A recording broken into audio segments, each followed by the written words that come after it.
Esse episódio é um oferecimento de CVF Incorporadora, Vivan Quartier e Alex Negócios Imobiliários. Today we are going to talk about food, and I want to know what kind of food do you like, Gigi?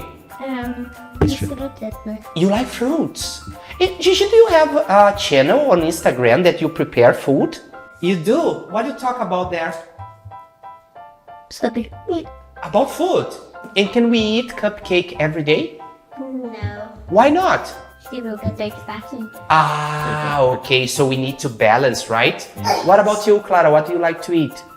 Eu preparo, às vezes eu preparo panqueca. Pancakes. Que daí vai banana. Banana pancakes.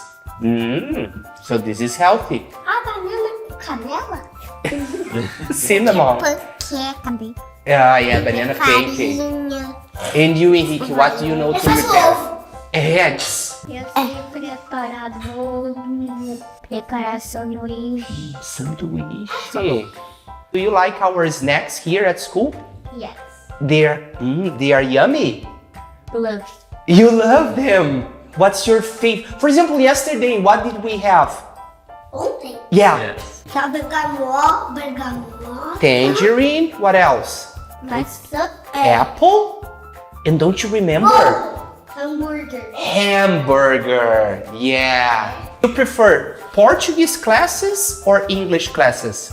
Eu? English. You prefer English classes? Porque eu quero aprender a falar inglês. Yeah, you want to learn how to speak English. Eu queria morar em lá todo mundo fala inglês. Quer morar em Nova York, é? Vai. Então agora nossos degustadores dirão se eles vão aprovar o lanche da tia Fábio ou não. Quesito crocância. Está crocante? Sim. Excelente. E a massa tá novinha? Sim. Tá. Aprovado. E o doce, tá bom também? Qual que é o doce? Esse é o doce. Eu não gostei. Não gostou do doce? Tá bom. And look, what do you like to drink? Talking about water. When you are here at school, what do you like to drink? Eu gosto de tomar Tea. What about you, Clara? chá de fruta. Fruit tea. What about you, Henrique? Eu gosto de água, de tomar aquele lanche de Yeah. água Water for snack. e sal. What about you, Paola? What do you like to drink? Chá Tea. Ooh, grape juice. I like grape juice. Porque eu não posso usar o leite daqui de escola. You cannot drink this milk. Do you like milk? Eu tomo. You do. Muito, eu tomo só em casa. Just at home. What about you, Gigi? Do you like milk? Eu gosto de tomar farinha láctea. And you, Clara? Do you like milk? Não. You don't like milk. Children, now look, get closer. It's a secret. Don't tell your parents. Tell me something you love to eat, but your parents don't allow you to eat every day. Pringles. You love Mas Pringles. aqui tem conservante, mas eu não posso conservar. Ah, okay, so you cannot eat every day. Já não comer legal. Ah, and can you eat every day? Eu não posso comer todo dia, isso aí. Here. Eu adoro comer pirulito todo dia, mas eu não posso, eu vou dar todo dia. Ah, just a second. Mas I'm meu going to take pai notes não me here. dá. Give me this pen here. Então é o vô que dá pirulito todo dia. Eu adoro comer doce, mas não posso. Não pode comer todo Porque dia. eu comia muito doce, daí a minha mãe não compra mais. Mas agora a gente vai falar sobre isso nesse programa. A Nutri e a médica vai falar. Por que a gente não pode comer todo dia? Vocês têm que assistir. É uma médica, doutora Natasha. Bye, Bess! Então, dando início ao nosso segundo episódio do Pod Bear, temos a honra aqui de receber as nossas duas convidadas, como de costume, né? A gente tem o costume de dizer aqui na Maple, se aconteceu 2 vezes, né? Já é tradição, né? Então, como já é tradição, a gente tem aqui uma colinha, né? Com o currículo dos nossos convidados. Começa então pela Natasha Balém Carazo, médica formada pela Universidade de Passo Fundo, residência médica em pediatria pelo Hospital São Vicente de Paulo, pós-graduada em nutrologia pela Associação Brasileira de Nutrologia e professora da Escola de Medicina da UPF. Seja bem-vinda, doutora Natasha. Obrigada. Faltou dizer mãe do Vitor Hugo, estudante Maple Bear. Importante. Também, né, ficamos muito felizes né, recebendo a nutricionista Ellen Pereira, que é a nossa nutri aqui também na escola, né? Na escola. Nos ajuda a elaborar esses lanches que, além de gostosos, são muito nutritivos. Nutricionista formada há 20 anos pela Universidade Federal de Pelotas, especialista em terapia nutricional adulto e pediátrico pelo CBS de POA, de Porto Alegre, formação em modulação intestinal, nutrição no espectro autista, nutrição escolar. Nutricionista e responsável técnica na Escola Maple Bear Passo Fundo, como eu comentei, novamente, então, muito bem-vindas. Obrigado, Ellen, pela tua presença aqui conosco. Obrigada pelo convite, né? Pessoal, a gente brincava aqui nos bastidores, né? Nutrição, dentre outras áreas, outros assuntos, é algo que talvez nós, né, eu me incluo, a gente se coloca como especialista, né? O Julian, para quem não sabe, também gosta de academia, lê bastante, então acho que essa questão de estar todo mundo muito interessado nesse tema é bom, porque traz a leitura, traz o conhecimento, mas às vezes também traz alguns paradigmas, alguns mitos, né? E a gente queria, assim, a opinião de especialistas de trazer isso, né? Esse desafio de a gente ter, sim, muito conhecimento disponível, mas também ter, né, algumas tendências, né, que não tem tanto embasamento científico. Isso aí. Vamos lá, então. São assuntos também muito estudados, né? Então, a todo momento sai um estudo novo, alguma coisa que muda um pouquinho ali a perspectiva, né? E escutar, então, as pessoas que entendem do assunto é E bom. hoje em dia o acesso, né? Com a certeza. internet está aí para a gente acessar qualquer informação, seja ela boa ou ruim, né? Então, aí acho que agora entra a parte dos profissionais, dos especialistas, que é fazer esse filtro, né? Do que é bom e do que é ruim dessa informação que a gente acessa em qualquer lugar da internet, né? Então, estamos aqui para isso, né? E todo profissional também tem uma história com a alimentação, né? Quando você vai num profissional, você ouve a opinião dele, com certeza ele não vai te falar só do que ele leu, do que estudou, mas também das vivências dele e daquilo que faz sentido. Porque hoje, se a gente procurar estudos, por exemplo, se tal alimento faz mal, provavelmente a gente vai encontrar. E também estudos dizendo que outro alimento, por exemplo, faz bem. Então, às vezes, depende até daquilo que tu tá buscando, né? A gente vai ter muitas evidências científicas para várias linhas de pensamento. Então, por isso que, às vezes, tem muitas coisas que estão até polarizadas, né? E que tem alguns assuntos aí que a gente pode conversar hoje a respeito desses temas, né? Perfeito. Um que está me vindo agora já na cabeça, e a gente vai tocar num assunto polêmico. É o leite. Por que eu digo do leite? Eu acho que a cultura de quem tem mais de 30 anos, o leite era um alimento super presente na dieta de todos, né? Um alimento com uma base proteica forte, então sempre teve esse acesso. E o que a gente vê hoje? Que o leite, é curioso, né? Que o ovo já foi vilão e voltou.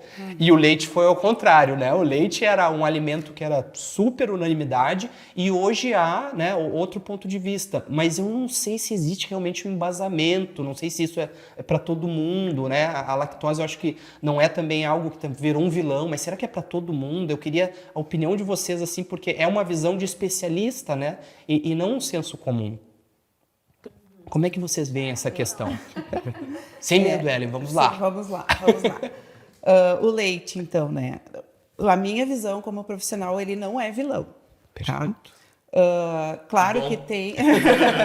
A gente tem particularidades, tem pessoas que têm uma patologia, né? Que tem uma deficiência, que não metaboliza a lactose, mas a gente tem que ver também... como a Natasha falou antes dessa questão da informação, né, de evidências científicas, de estudos, o leite tem alguns estudos que diz que ele faz mal, que ele é inflamatório, que, né, mas o que seria o inflamatório? O que ele causa no organismo? Ah, mas ele me faz mal, ele me estufa, mas é o leite? Tu toma só leite, né, durante o dia? Quem disse que não é a banana que tu comeu, né? O feijão, qualquer alimento, dependendo do teu estado de organismo, né? Enfim, do funcionamento do teu organismo, pode te fazer mal. E não é por isso que tu vai deixar de ingeri-lo, né? Para sempre, porque naquele momento ele te fez mal.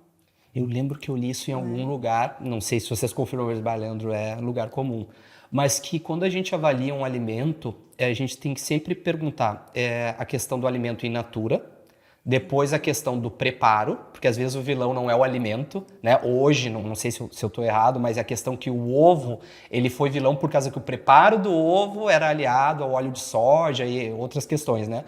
E depois de você avaliar o alimento, o preparo, eu tenho que avaliar como o meu organismo recebe, que é o que tu está comentando. Talvez esse processo inflamatório pode acontecer num organismo, em combinação com outros alimentos, Exato. mas não de forma isolada para outros organismos, é isso? E o momento que está o teu organismo, se está com uma imunidade baixa, ele vai ter uma reação. Se tu está bem nutrido, né, com uma imunidade estável, vai ser outra reação. Não só o leite, né? E voltando a falar do leite, muitas pessoas também acham, o leite, eu sou intolerante.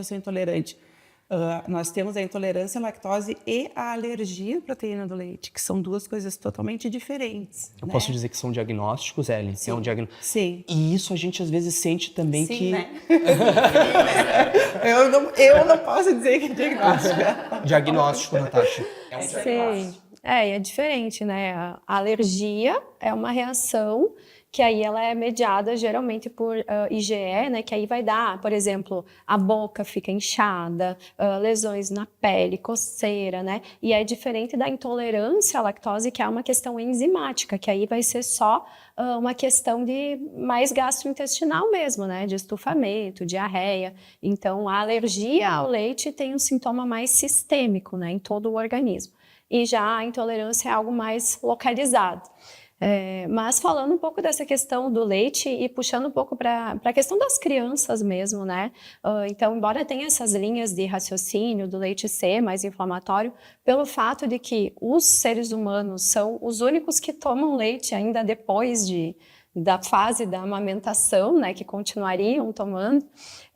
Mas, na verdade, para a criança tem um papel importante até por causa do cálcio, né? Embora o cálcio esteja presente em outros alimentos, como brócolis, por exemplo, a biodisponibilidade que ele tem no leite, nos derivados do leite, a absorção é muito mais facilitada, né? Então, tem estudos em crianças, por exemplo, que foi a família tirou o leite, não vou dar leite, diminuiu a densidade mineral óssea da criança, aumentou o risco de fraturas. Então, não é um alimento assim para sair cortando pelo fato dessas hipóteses, né? Tem que analisar bem. Substituir, né, como tu falou, por um brócolis, por um vegetal verde escuro, né, que são ricos em cálcio. Eu ia perguntar exatamente isso. São outras fontes fortes. São outras fontes de cálcio, mas a gente tem a questão da proteína também, né? Que o leite é um alimento rico em proteína, ele traz a saciedade, né? Falando em criança, né, também, que é preciso, né? Durante a refeição a gente tem que consumir os três grupos alimentares e a proteína é aquele que nos dá saciedade. Então, se tu for substituir o leite por um vegetal, tu já vais tirar essa parte da saciedade, ou seja, a criança vai ter fome mais cedo, vai querer comer algo mais cedo, né? E isso já desencadeia outra questão que daqui a pouco a gente pode falar também. E eu acho que a gente teve uma transmissão de pensamento aqui. Isso também é uma percepção. Às vezes a gente, como educador, tem vários pontos, né, a ser observados, mas você faz uma leitura que talvez não seja daquela forma. A gente tem, né, a Ellen vive isso, a Natasha também como mãe, um fluxo de processo muito claro. Então, em se tratando de nutrição, a gente sempre consulta a Ellen que vai dar o posicionamento, né, como especialista para o pai. E aí, quando tu falou da questão do leite ser completo, o que a gente percebe? Que existe uma idade que algumas famílias ainda têm o leite como aquele alimento de pronto emprego a todo momento. E isso começa a me fazer pensar se isso é adequado. Por exemplo, às vezes uma criança que já está com 3 anos, que ela poderia estar se alimentando de outras fontes de proteína, claro, a gente sabe pela comodidade, pela questão afetiva, a gente vê ainda a criança com aquele mamá, né? Então chega na escola com mamá, né? Faz o mamá ainda no meio da tarde. Como é que é a visão hoje do especialista em relação a isso? É adequado? É realmente dessa forma? O leite, ele tem aquele papel, especialmente nos primeiros 2 anos de vida da criança e depois, embora ele ainda seja um alimento interessante pela questão do cálcio e tudo mais, mas ele tem que ir diminuindo gradualmente, né, a necessidade desse leite, especialmente ofertado na forma da mamadeira, né, que a criança aos pouquinhos tem que ir desenvolvendo todo esse sistema ósseo, muscular, a mastigação. Então, ficar sempre ali com a mamadeira, que é um dispositivo para facilitar isso, não é o ideal. Então, tem essa questão afetiva, que a gente tem que perceber também que os nossos filhos estão crescendo, que eles são capazes de se desenvolver. Então, quando eles começam a ganhar mais autonomia, aos pouquinhos, esse leitinho, né, essa mamadeirinha vai sendo substituída também. E aí a gente fala até um pouquinho da questão da introdução alimentar, né? Que a recomendação hoje é aleitamento materno até os 6 meses exclusivo, né? Sem nada, sem aguinha, sem chá, sem nada. E a partir do 6º mês a gente começa a introdução. Junto com essa introdução, segue-se, se possível, com aleitamento materno até aos 2 anos. Mas, a partir do 6º mês, a gente já vai introduzindo a alimentação conforme a rotina familiar. Claro que com algumas adaptações, né? De textura, de sem sal, sem açúcar, até os 2 anos também. E aí a gente vai progredindo. Ou seja, até 1 ano de idade, a criança tem que estar com a alimentação da família. Que idade, desculpa? Até 1 ano de idade. 1 ano já. 1 Cedo, ano ela né? tem que estar com a introdução completa, sentando à mesa e comendo com a família o que a família come, desde que a família coma saudavelmente, né? Importante. Só que aí, a partir desse 1 ano, desde os 6 meses, ela continua ou com aleitamento materno, que seria o ideal, mas muitas vezes não é possível, ou com o leite. Hoje, o Guia Alimentar para Crianças com menos de 2 anos, o guia brasileiro, né? Ele preconiza que ao invés de a gente introduzir a fórmula, né? Aquela fórmula lá, né? Da lata, a gente introduz o leite. Certo. Até pelo potencial alergênico que ele possa ter.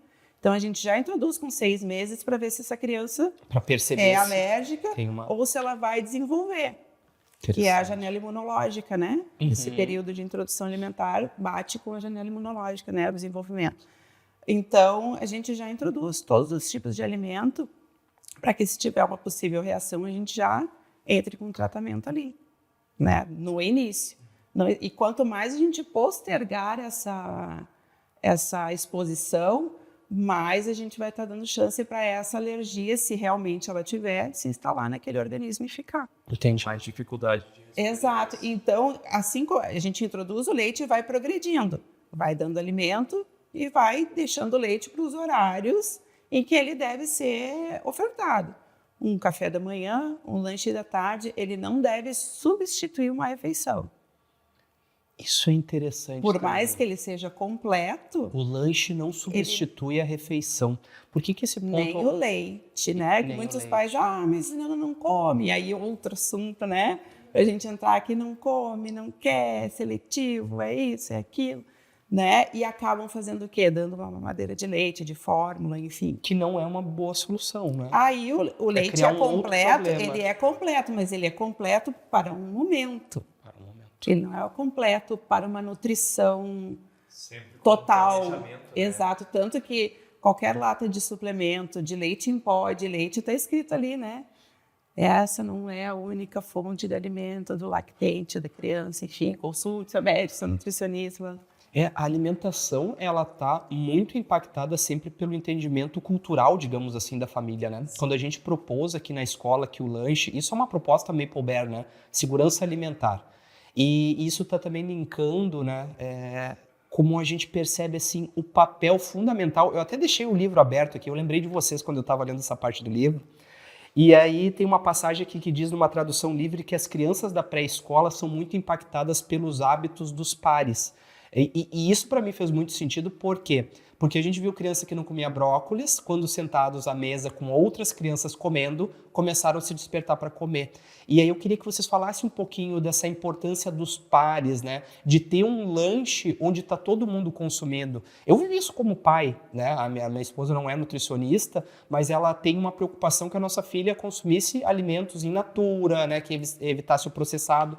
Só que daí na escola, que não é na Maple, infelizmente, mas assim, na escola ela tinha contato com outros alimentos. Então, às vezes que são, né, pelo cheiro, pelo paladar, mais atrativos de imediato, mas não são tão nutritivos, né? Estão só tornando o paladar mais seletivo. Então, eu queria que vocês falassem um pouquinho da importância dos pares, né? Ou seja, de outras crianças, como elas impactam os hábitos alimentares para o bem, que é o caso que a gente vê aqui na escola, ou para o mal, quando a gente tem esse lanche, que pode ser qualquer lanche, né? Como é que vocês veem isso?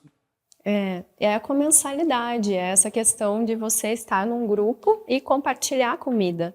Então, comer não é só ingerir alimento, tem todo um contexto, inclusive social e emocional, que envolve o ato de se alimentar. Então, quando as crianças estão na escola e observando umas às outras, acontece muito isso, da criança às vezes ter um alimento que em casa ela não teve aquela curiosidade de provar, às vezes não sentiu que aquele alimento era tão seguro para o paladar dela, porque os alimentos industrializados, eles acabam sendo mais previsíveis para a criança, né? Eles têm sempre o mesmo gosto.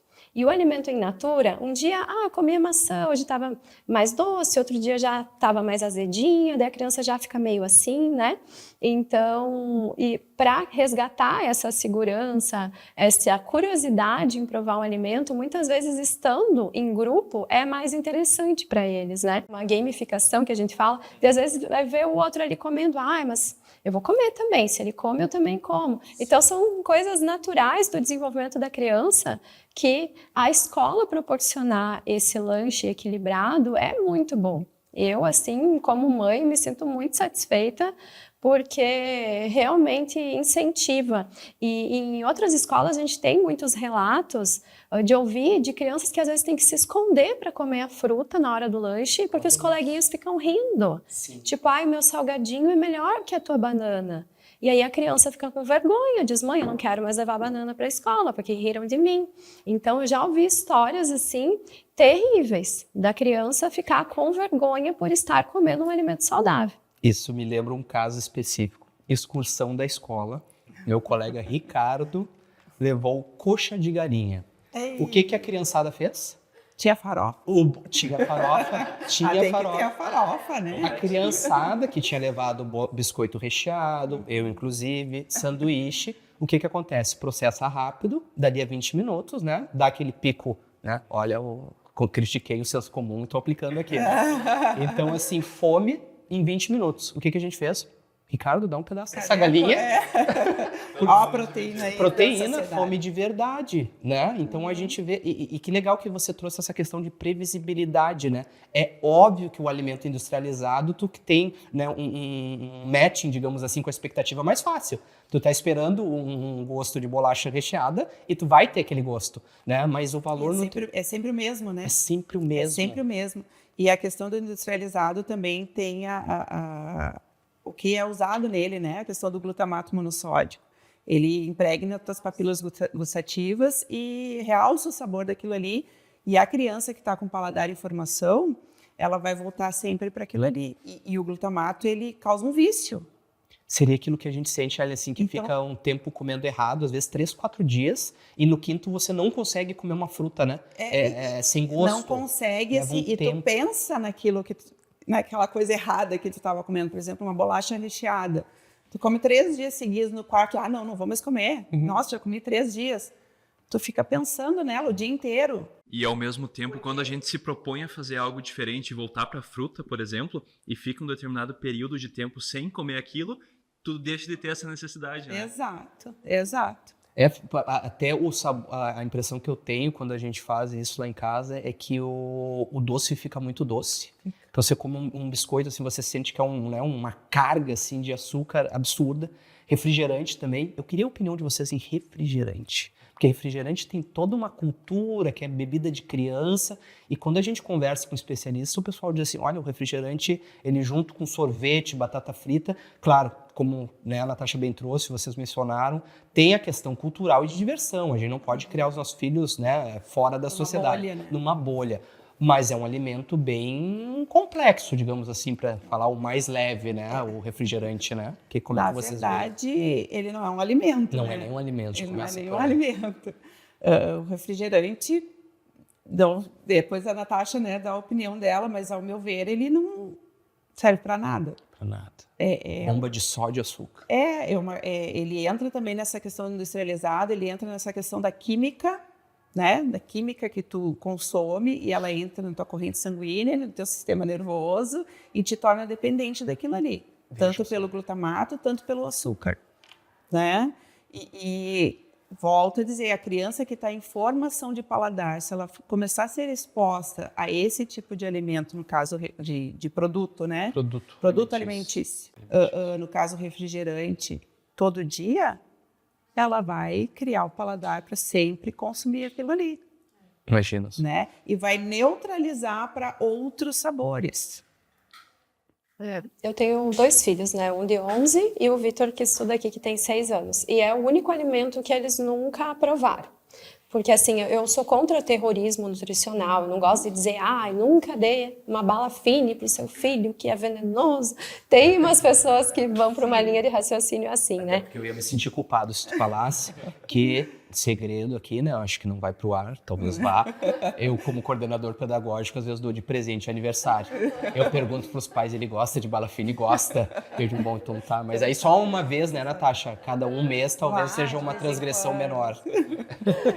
Então, assim, eu sou da opinião de que é bem isso. A criança precisa aprender a conviver em sociedade. Ela vai estar exposta a alimentos diferentes, alimentos que fazem bem, que fazem mal, e que o importante é ensinar para os nossos filhos o equilíbrio, né? Mas quanto ao refrigerante, como nós em casa, eu e meu marido, a gente também não tem o hábito de tomar, eu ainda não deixei eles experimentarem, porque justamente, né, é algo assim que é muito prejudicial, não dá para a gente considerar que é um alimento, e enquanto a gente conseguir manter longe, vamos seguir assim. Lá em casa eu também, né, tenho 2 filhas com idades bem diferentes, uma de 16 e uma de 8, e lá eu consegui com a primeira filha, né, toda certinha, eu consegui, olha, eu acho que ela foi tomar refrigerante. Não, eu consegui não. Na mesma linha da Natasha, em casa a gente não consome esporadicamente. Quando vem alguém, né, almoçar, tu bota um refrigerante porque a visita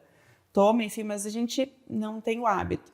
E a minha filha mais velha, eu acho que ela foi tomar refrigerante por conta própria, 12, 13 anos. Olha o benefício. E assim, até hoje, assim, ela só toma se não tiver mais nenhuma outra opção, né? E se tiver vontade, toma um pouquinho. Mas a gente nunca disse, não toma porque isso é ruim. Isso faz mal, né? Isso corrói os ossos, né? Sim, os mitos. Uhum. Só que a constância e o exemplo, às vezes, para a família é um desafio, né? E às vezes liga com a questão eu ouço isso muito, né? Até de colaboradoras, porque aqui na escola é uma regra, ele sabe, ela acha também como mãe, que é uma regra clara para todos nós, né? Então, assim, o lanche é o lanche da escola. E aí tem aquele temor da fome, né? Mas ele vai passar fome. E aí também já acontece uma compreensão diferente do que é fome, porque pais, né, tendem a ser, no geral, um pouco mais, né, frios em relação a isso. Não, mas deixa esse guri que não vai passar fome. E as mães, no sentido assim, de acolhimento materno, têm uma proteção maior. Até que ponto a criança não comer um lanche e a gente manter, olha, mas é o que você tem, né? E manter assim essa firmeza, sem punição, né? Ou seja, você vai ter que comer. Não, mas é o que a gente... Exato, é o que tem, é o que está sendo... É o correto isso de disponibilizar, manter, não punir, né? Mas assim, não dá aquele recurso. Bom, se você não comer, tem uma bolachinha, porque eu acho que para a criança é muito fácil essa alternativa.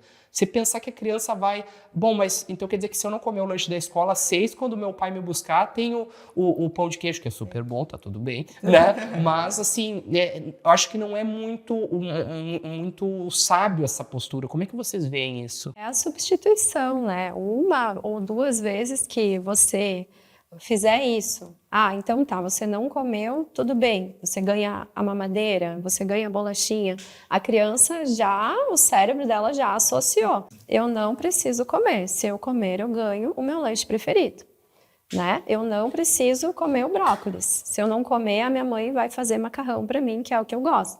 Então eles têm muito essa questão dessa associação mesmo. Então, evitar substituir é uma das principais coisas para a gente ver uma criança comendo bem, né, e comendo com variedade. Manutenção da abordagem, então. Você fez aquela abordagem. E a questão, eu acho, de sempre informar a criança, né? Sempre mantê-la informada de como funciona o processo. Nós temos o lanche agora, às 15h, né? O lanche tem isso. Ah, mas eu não quero. Mas são essas opções. Dentro dessas opções, a gente sempre tem um alimento de segurança, né? Que a gente chama. Alguma coisa dali ela gosta. Se ela não quer comer, a gente respeita. Abordagem. Né? Mas a gente explica, olha, se você não comer agora, daqui a pouco você vai ter fome. E daqui a pouco a gente não vai ter mais o lanche. Sim. A hora é agora, né? Então, tem que né? Você, a escolha é sua, né? Sim. A educação positiva aí. Manter essa rotina, né? A escolha é sua. Na minha casa, né? A época de férias é o mais, porque na escola está acostumada, né? Almoço, vai para a escola, tem o lanche, Rotina. volta, tem o lanche em casa. E nas férias, almoçou 1h30, tô com fome. Eu falo, não, você não está com fome. Vai lá, toma um copo d'água, né? Ah, que horas era o lanche na escola? Às 3h. Então, às 3h nós vamos lanchar. E aí, às 3h a gente lancha. Ah, então tá. Quanto tempo falta? Falta tanto. Tá roncando o teu estômago? Não. Então, vamos esperar mais um pouquinho, né? E aí, a gente vai disciplinando, né? Agora, e o que tem de lanche hoje? Tem isso, tem isso, tem isso.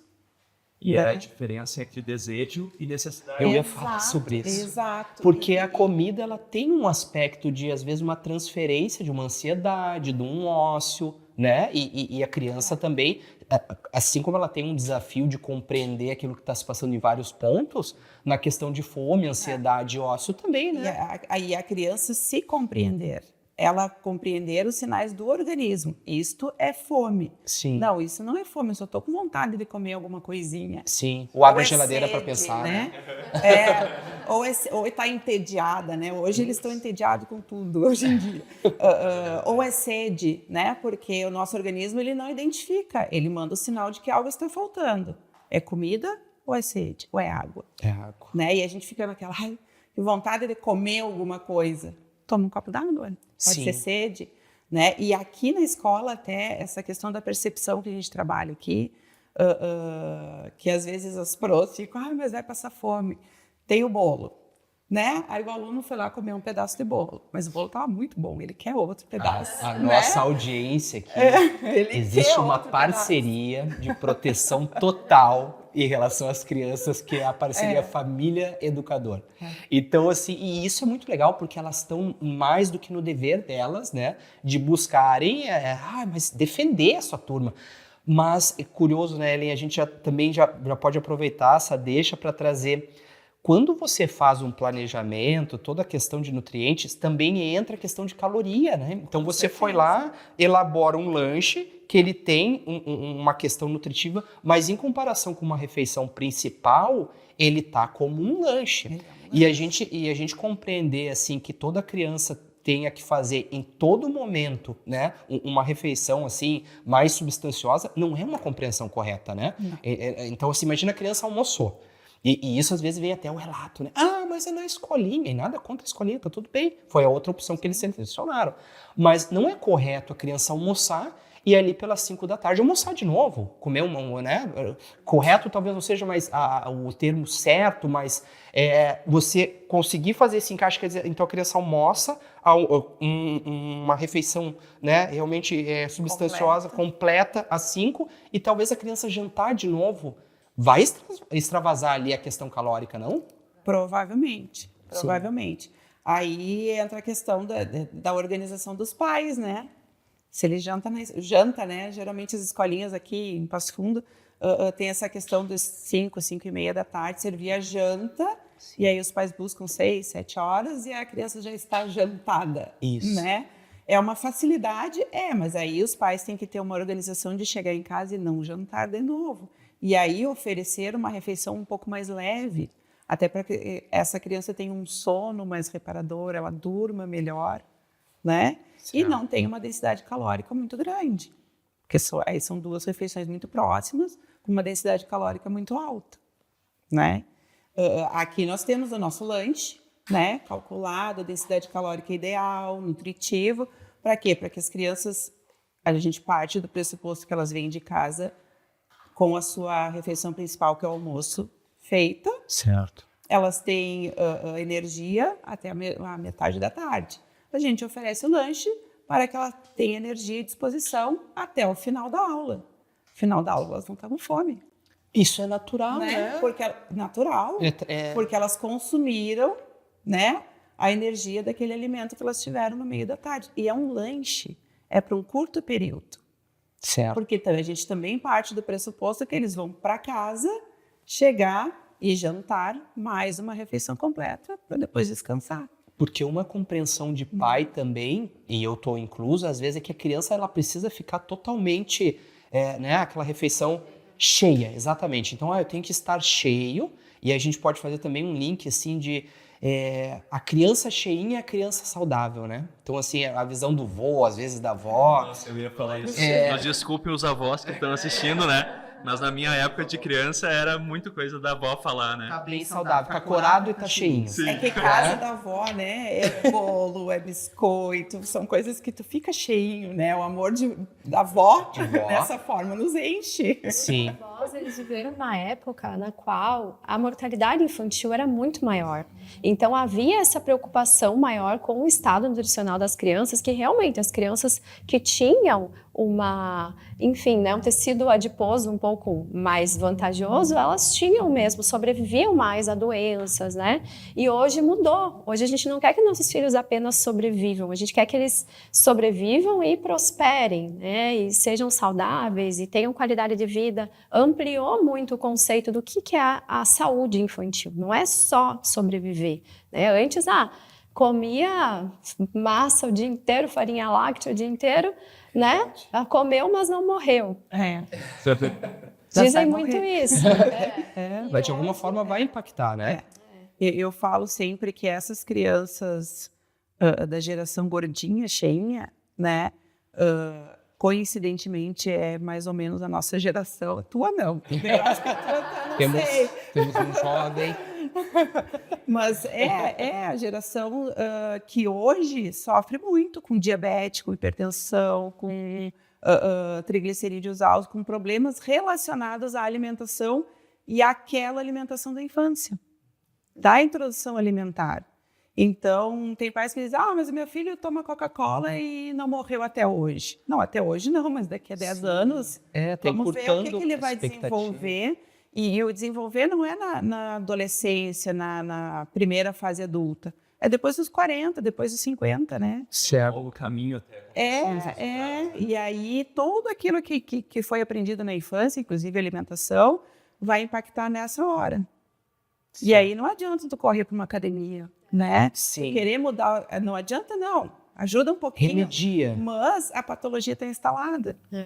E aquela questão do tem que comer tudo, que é uma coisa das gerações passadas também, e que tu vai alterando o sinal de saciedade da criança. A criança já comeu ali metade do prato, e ela não aguenta mais. E aí tem um pai e uma mãe do lado, não, come tudo, né? Se não comer, tem que limpar o prato. E aí a criança vai ficando obesa, porque ela não sabe mais determinar... Ela perde o senso de saciedade. Exato. Porque o corpo está dizendo uma coisa e a mente está dizendo outra. Ela não está aguentando mais, mas ela tem que agradar o pai e a mãe, né? Ou ela tem que respeitar aquilo que eles estão dizendo para ela fazer, ela tem que fazer, né? Então, ela está sentindo que ela não consegue mais, mas ela tem que limpar o prato.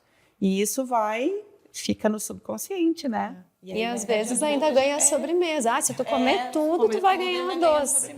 E isso até é uma coisa que a gente trabalha aqui, que eu estava falando antes do bolo, né? Come um pedaço de bolo, mas o bolo é bom. Aí eles querem mais um pedaço. E a gente já tem um joguinho que tem um chorinho a mais. E acabou. Sim. Mas coitadinho, é só mais um pedacinho. Não tem. Não é o adequado. Não tem. E nas tardes que eu tô aqui, eu até... as gurias dizem, vai lá e pede pra Nutri. Né? Aí eu brinco com eles, não, mas essa barriguinha já tá cheia, né? Será que cabe mais um? Eu acho que não. Quem sabe você senta lá no seu lugar e espera um pouquinho. Sim. Se tu vê o sabor, que cabe às vezes, mais, né? Quero sentir né? o sabor. Porque a gente tem que dar esse tempo também para a criança não só para criança, o adulto também, né? Aquela questão de comer em 20 minutos, né?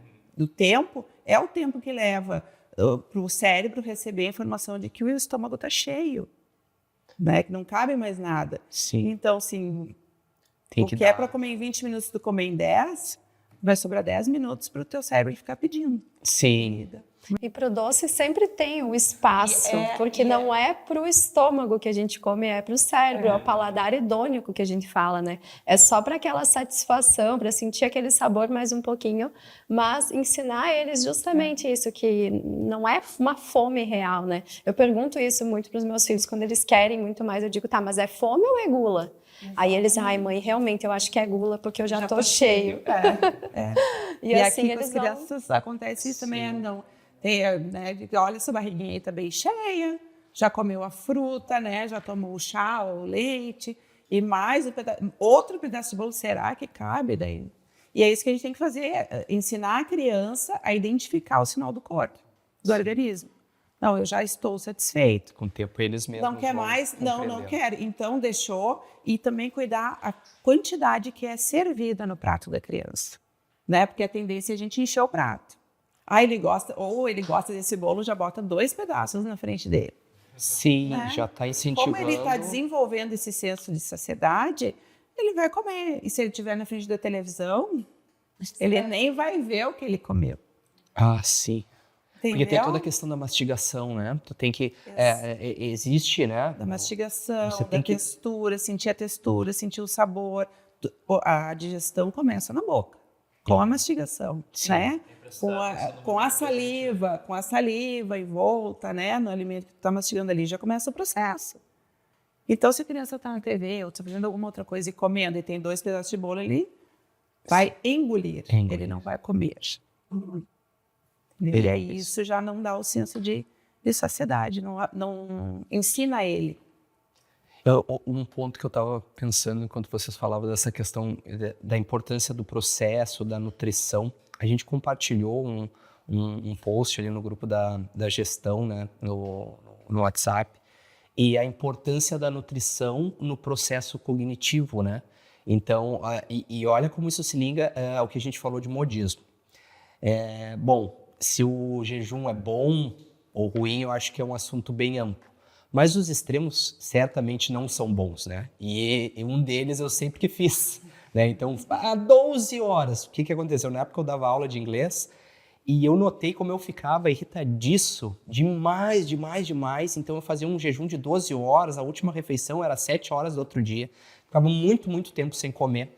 E aí a primeira pergunta que me fez foi o seguinte, bom, tudo bem, talvez o homem das cavernas, como foi argumentado, ficasse tanto tempo sem comer. Mas ele não tinha uma rotina como a nossa. Ele parava na caverna e ficava um bom tempo até se alimentar de novo.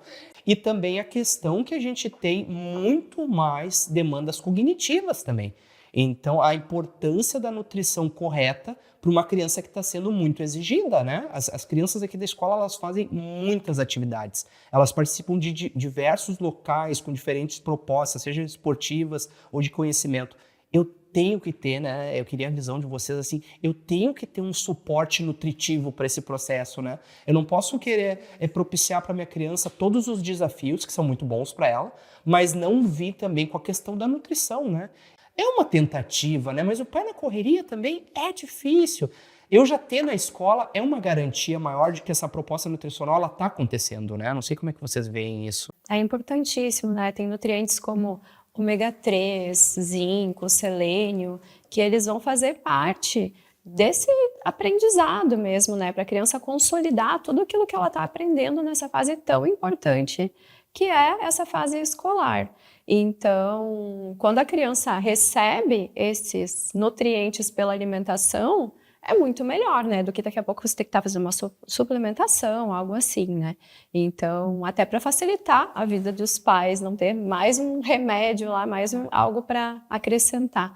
Então, ter essa alimentação equilibrada já, com certeza, já é um algo a mais, né? Uma tranquilidade a mais e que é importante também as famílias manterem isso em casa, né? A escola a gente sabe que é bem equilibrado, mas as famílias também precisam cada vez mais ver a alimentação como realmente um presente, né? Uma coisa boa na vida das crianças e não um fardo, uma coisa de, ai, eu preciso ensinar meu filho a comer brócolis, como sendo algo ruim, mas é algo que a criança vai levar para o resto da vida. Se você comer isso, você vai ganhar isso. Isso também é ruim, né?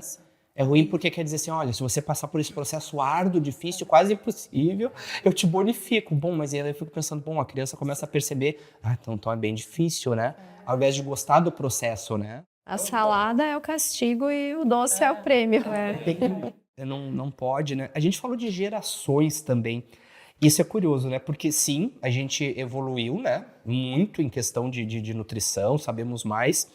E a pirâmide alimentar é curioso o seguinte, porque hoje é toda uma crítica, né? A base tem que ser a proteína. Se você pega uma foto de praia, 1970, Rio de Janeiro, 1970, tem até muitos vídeos no YouTube, né? E não que magreza seja um reflexo de boa saúde, mas o IMC é um dos indicadores, né? E o que você vê? Que os nossos avós, né? Eram errados, comiam banha. Hoje já tem uma outra visão. Comiam muito ovo. A pirâmide alimentar com base de carboidrato é errado. Pô, mas essas pessoas tinham uma longevidade, né? Tinham uma constituição corpórea diferenciada, né? Então também não dá pra gente compreender que as gerações, assim, hoje a gente tá numa situação bem melhor. Sim e não, porque eu acho que também eles não tinham fast food, né? Então eles não tinham outras ameaças que nós temos hoje, né? É difícil, né, da gente dizer. Hoje é o que a gente tem como base. Pode ser que daqui a 5, 10 anos mude um pouquinho essa pirâmide nesse sentido, né, de termos bastante carboidrato ali. Quando a gente fala da infância, é um período em que eles têm que ter como é que eu posso dizer? Eles vão crescer, né? Eles têm que ter uma fase de intenso anabolismo, né? Então eles têm que comer bastante calorias. Crescimento. Então o gasto energético deles é alto por isso, pela fase de crescimento. Mas realmente, né? Às vezes pensando num adulto que tu já tem a tua composição corpórea ali, né? A gente não cresce mais para o alto, né? Cresce só para os lados. Infelizmente. Talvez realmente essa questão dos carboidratos ali, eu acho que é algo que a tendência para os próximos anos pode ser que seja realmente dar uma mudada, né? De ter um pouco mais de proteína. Até a gente tem uma linha infantil, né? Que ela é adaptada, né? Para criança. Muito bacana. Com a base de carboidratos. Mas por que essa base de carboidratos é maior? Porque o nosso organismo, ele necessita de mais carboidrato, tá? O termo que a gente usa na faculdade, né? Enfim, durante a graduação, nós temos 3 tipos de dieta. A hipocalórica, a normocalórica e a hipercalórica. E se tratando de calorias. Certo. É uma coisa. Nutrientes é outra. Carboidrato, ele é um nutriente, macronutriente, assim como a gordura e a proteína. E esses 3, eles têm que estar em equilíbrio, tá? E para a gente ter uma dieta normo, como a gente chamava, a gente tem que ter, no mínimo, para o organismo funcionar 100%, com a energia que ele precisa, nossa dieta diária tem que ter 55% de carboidrato. É o glicogênio, é o que dá energia para o nosso músculo e é a única fonte de energia do nosso cérebro. Eu ia comentar essa questão. Então você estaria sobrecarregando. Você ficava irritadíssimo? Eu ia falar isso. Meu sistema nervoso estava sobrecarregado. Né? Eu tenho uma experiência assim também, que foi uma dieta que era a base de proteína. Então não tinha carboidrato e pouquíssima gordura. Ficou prostrado. Os primeiros foram alguns dias era uma ali irritação, horríveis. uma prostração. Por quê? Porque não tem esse carboidrato, não tem essa energia no cérebro, não tem esse glicogênio circulante. Né? Emagreceu? Claro, emagreceu. Daí tem outras fontes de energia, tem a gordura, né? Enfim, os ciclos lá. Mas uma dieta normal, que é a que a criança deve ter, tem que ter 55% de carboidrato, no mínimo. 30% de proteína, o restante de gordura boa. Essa é uma dieta normal, né? Claro que, e aí vem o Leandro, né? Não falando de criança agora, Ellen, mas eu quero ganhar massa muscular, eu malho, não sei o que. Não, então, porcentagem específica. A gente vai, né? Vamos ver o que a gente vai fazer. Se realmente você precisa de mais proteína do que carboidrato. Sim. Porque o teu músculo crescer, ele precisa de energia também. Certo. Que é do carboidrato, né? Sim. Então, para desmistificar essa coisa do carboidrato também vilão, não. trigo, se a gente falou que o leite não é um vilão por si só, a gente também não quis dizer com isso que ele é adequado para todas as pessoas, né? Eu acho que se tem uma característica dos nossos tempos é que a gente conta com bastante especialistas, né? Então isso é muito bom. A gente pode buscar alguém que entende. Mas o leite por si só não é um vilão. Já falamos então que o carboidrato também não é. E eu vejo que hoje também tem um debate muito forte do trigo, né? O trigo, ele é um vilão, né? Ou ele é uma folga? Porque a questão do glúten também, né? Eu falei muito mal do glúten, até saber que o glúten era uma proteína. Eu já acho que é uma proteína. Proteína é bom ser. Você vai na academia, proteína é bom. Então, tu começa a ver que às vezes são mitos, né? Bem provavelmente. É isso mesmo? O glúten entra também dentro dessas polêmicas, dessas linhas de raciocínio. Os estudos é a mesma linha de raciocínio. Não é unânime, não é por si só Não é uma coisa unânime, ruim. Cada organismo responde de uma maneira. O que a gente tem que levar em consideração também que, infelizmente, né, a nossa indústria, a gente não pode confiar hoje no que tem dentro do pacote, né? A gente teve, alguns anos atrás, a alteração do leite. E quem disse que essa geração que passou mal não era porque tinha soda cáustica no leite? Né? Então, assim, não é o leite, mas o processo. O nosso que trigo, foi a usado. gente sabe que o processo de refinamento para chegar na farinha, né? Porque quando falam de trigo, as pessoas leigas, elas se referem à farinha, ao pão, à bolacha, não ao trigo. Quero ver, se você comer uma salada de trigo, né? Você vai passar mal? Certo. É glúten puro, não tem nem quebra, nada que não foi refinado, entendeu? E aí, nesse processo de refinamento da farinha, é usado alguns produtos químicos, é usado o branqueador, né? A nossa farinha, ela é bem branquinha, vocês já perceberam, quem já teve contato com farinha importada da Argentina ou da Itália, ela não é branca como a nossa. E quem já consumiu eu sou uma, que eu não posso consumir muito farináceo, muito seguido. Mas se eu comer algo feito com a farinha argentina ou italiana, Não tenho não mesmo. me dá desconforto gastrointestinal. E aí isso também eu penso assim, é algo que a gente tem que trabalhar junto às crianças, né? Porque eu vejo um aspecto aqui na escola que é muito bacana, a questão deles terem contato com o alimento in natura desmistifica, porque você vê um abacate numa foto, eles limpam até o caroço do abacate, aquela fruta fica.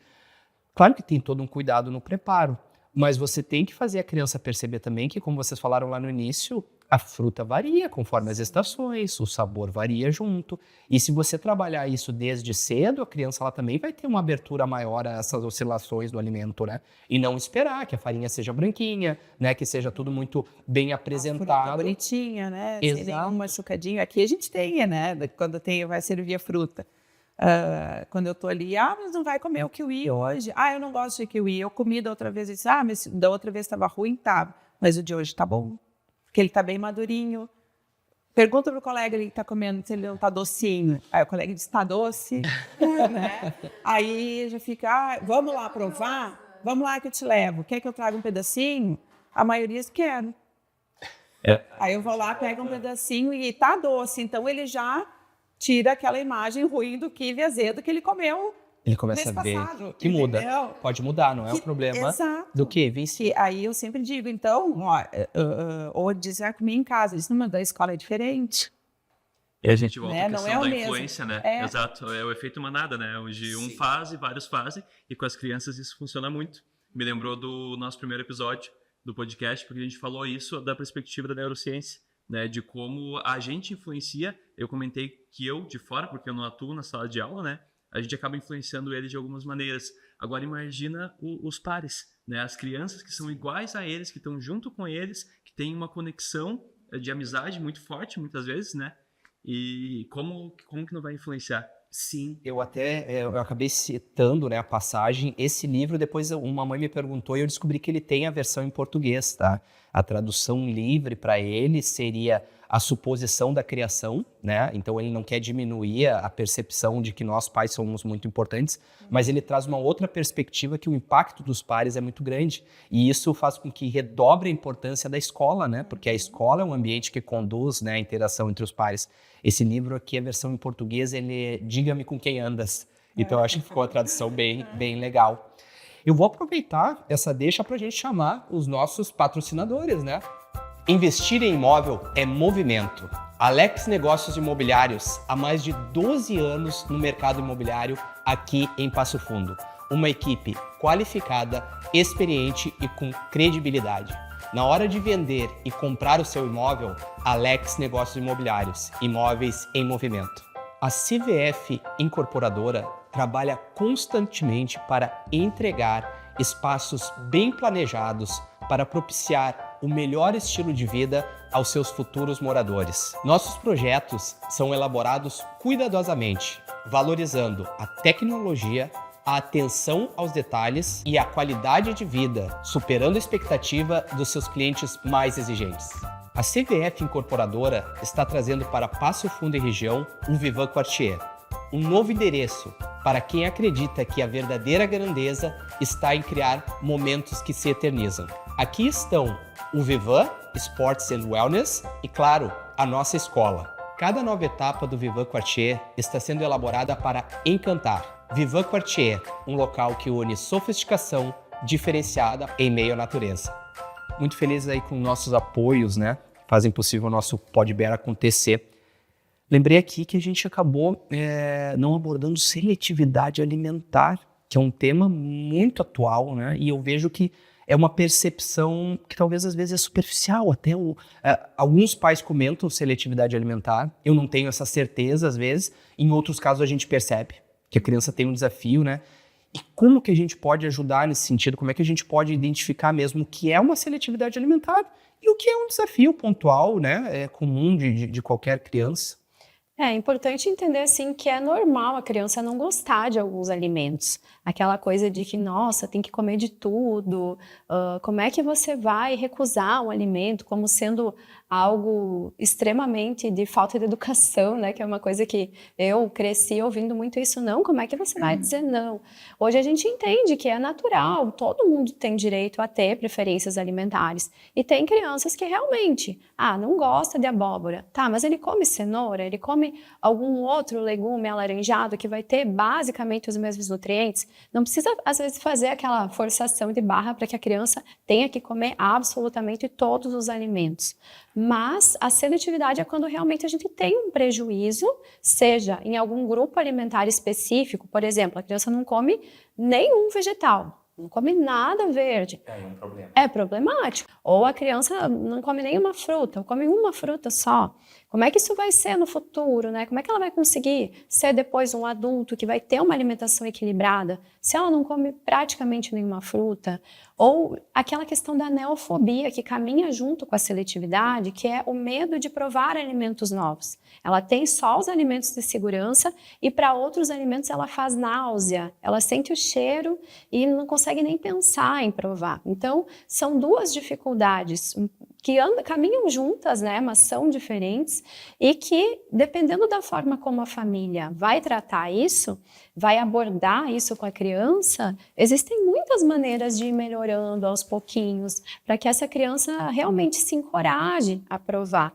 Então, uma das coisas que eu sempre oriento é isso, tirar às vezes um pouco aquele peso de, você tem que comer. Chama a criança para conhecer primeiro. Não, tudo bem, hoje não quer comer o kiwi, a fruta lá que tem lá na escola. Tudo bem, hoje não come, mas vem aqui conhecer, dá uma olhadinha, aperta ele, vê como é que ele é, olha as sementinhas que ele tem. De certa forma, desmistificar o alimento, né? Isso, E não entrar num conflito direto que você vai comer agora. Porque para a criança seletiva, provar, colocar perto da boca é uma grande dificuldade. Então, às vezes, eu ensino a técnica do beijinho, né? Não precisa comer, mas dá um beijinho no alimento, que às vezes na hora que ela dá aquele beijinho, ela sente que o gostinho é agradável e ela se anima para comer. Ajudar a criança a perder esse medo de trazer o alimento para perto da boca, que aí a gente já consegue, às vezes, um sucesso maior. Né? E hoje em dia até se fala muito em seletividade alimentar, né? Mas eu acho que a gente também tem que ter um filtro aí, né? Do que realmente é seletividade alimentar, como a Natasha falou, e deu as características, e do que é influência da própria família, né? Porque não adianta eu querer que o meu filho coma todos os vegetais e todas as frutas se eu não como. É uma realidade em casa, né? Exato. E essa é a realidade, infelizmente, que eu vejo no consultório. De pais que levam os filhos acredito que seja a tua também, né? Relatando seletividade, porque ele não come isso, não come aquilo. E aí a criança olha para o pai e para a mãe e diz assim, mas tu também não come? É. E aí, Sim. né, a gente, mãe, pai, pois é, né? Então, assim como tudo hoje em dia, né, é muito amplificado, essa questão de seletividade eu acho que está um pouco assim também. Certo. Então, a gente tem que ter alguns parâmetros, né, que realmente aí é avaliado pelo profissional, né? Desconfia que o filho é seletivo, não é porque ele não come isso, ele é seletivo. Né? Se desconfia, leva para um profissional avaliar. Sim. Né? Leva para um acompanhamento para ver se é mesmo ou se foi uma introdução alimentar mal conduzida, é a rotina familiar que leva, né, àquela, não seletividade, mas aquela, como é que eu vou dizer? Preferência. Preferência alimentar, exatamente. Se não teve algum episódio, né, de pai viajou, mãe viajou, né? São aspectos perdeu diferentes, um né? ente querido, um vô e uma avó, né? Algo que aconteceu que levou a criança a se manifestar de alguma maneira, e aí ela vê a alimentação, que é algo que impacta no pai e na mãe, se preocupa se ele não comer, né? Sim. O pai e a mãe já, na hora, demonstram preocupação.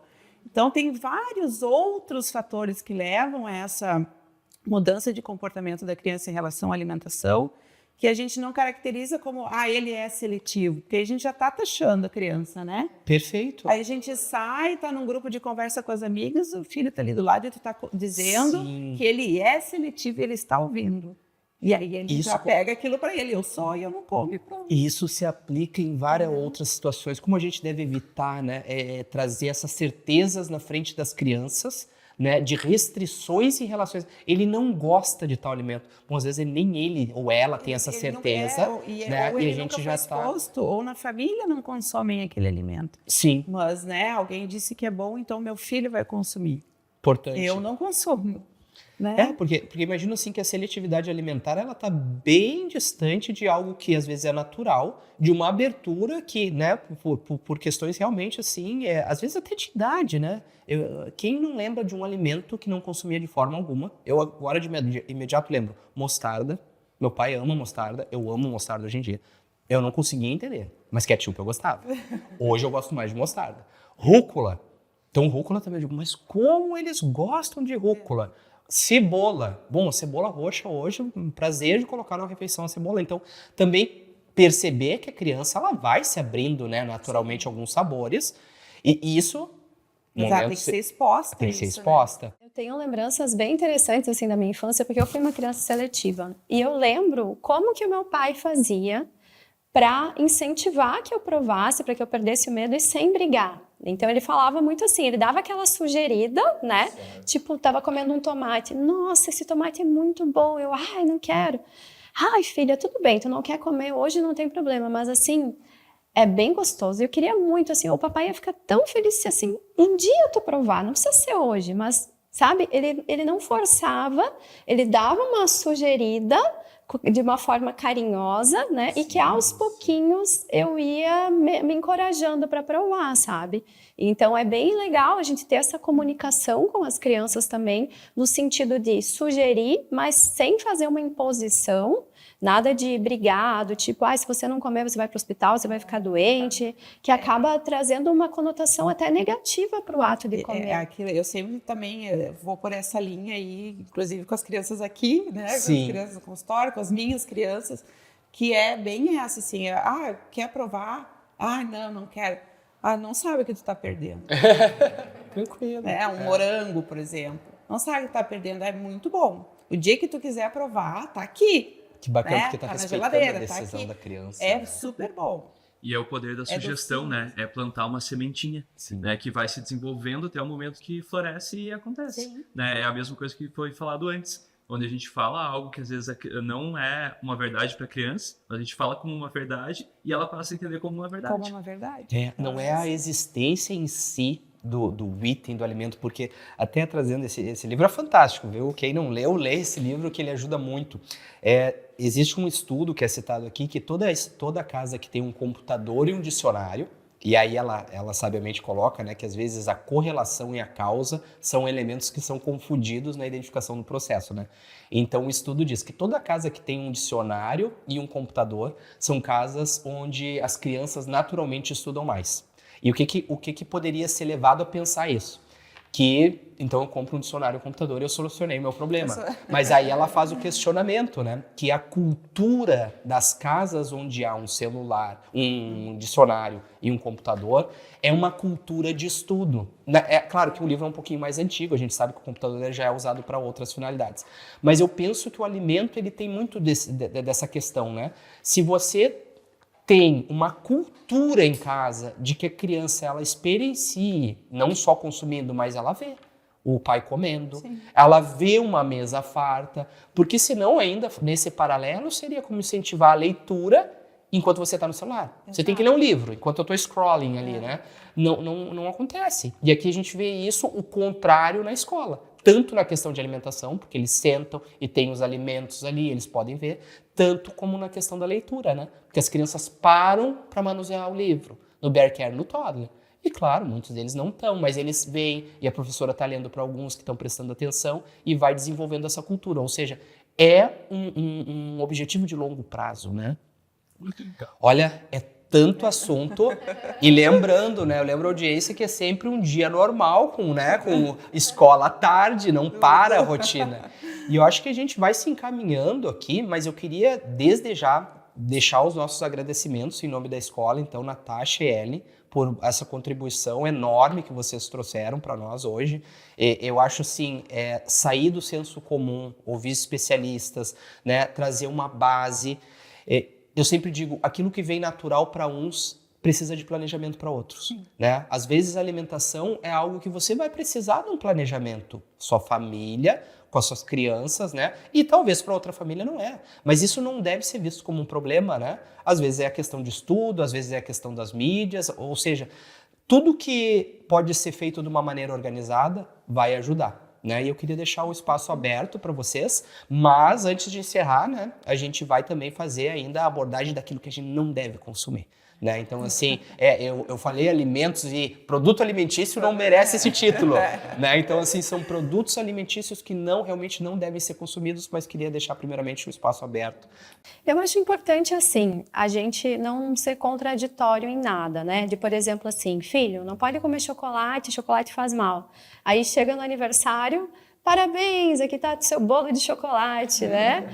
Então, a gente tem que ser coerente nas coisas. Então, é aquela questão de que alimento não necessariamente tem algo extremamente proibido, né? Mas é a questão do equilíbrio. Então, a gente mencionou a questão do refrigerante, que a gente sabe que é algo que tende a fazer um pouco mais mal. Então, por isso, se algumas famílias optarem por não oferecer, é interessante, né? Mas tudo dentro de uma alimentação saudável, dentro de um contexto saudável, é válido, né? Então... O sábado, lá em casa, é o dia do passeio / sorvete. Mas é sábado. É sábado. E eu posso dizer assim que a gente tem uma alimentação saudável no restante dos dias, né? Então, um equilíbrio, né? Vai ser isso que vai impactar, né? No dia, no todo de vocês. Né? E falando do evitar, também não entrando na linha do terrorismo nutricional, mas... Sim, eu acredito que há algumas coisas a gente deva evitar, né? Não que seja proibido. Não banir. Mas o industrializado, né? Por que dar uma bolacha recheada, cheia de gordura e açúcar? Certo. Pede para a avó fazer uma bolachinha, né? Faz com a criança. Hoje tem a internet aí com receitas, várias receitas fáceis de fazer. Traz a criança, né, para a cozinha junto. O miojo, gente, miojo, né? Cozinha rápida. Um cabelinho de anjo faz igual, entendeu? Já, nem oferece para a criança, né, esse tipo de alimento. Então, são coisas a evitar. Miojo, bolacha recheada, o próprio refrigerante, quando não oferecido, não vai fazer com que a criança queira, nem quando vai num aniversário. Não ter esses produtos como uma base alimentar. Não ter, né, em casa, né? Não expô-las a eles em casa, eles não vão querer na rua, né? Então, acho que a gente conseguindo evitar, principalmente nessa fase pré-escolar, a gente já consegue um ganho aí de futuro, de saúde. Perfeito. Friso de novo, então, assim, a nossa alegria, né, em receber a Natasha, a Ellen aqui conosco, né? O ganho foi enorme, acho que a gente conseguiu abordar vários temas. Espaço aberto para vocês, para considerações finais, por favor. Eu só quero agradecer o convite, a oportunidade. Foi muito bom poder falar desse tema que eu gosto tanto, que é a alimentação infantil. E estou à disposição para outros momentos, outros debates, e o que a escola precisar de mim também tô aí. Obrigada.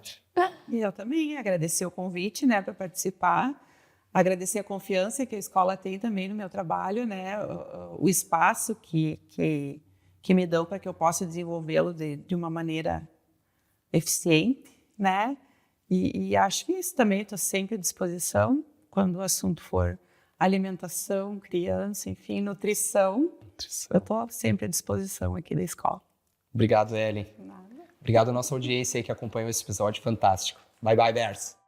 Lembrando que esse episódio foi um oferecimento de CVF Incorporadora, Vivan Quartier e Alex Negócios Imobiliários.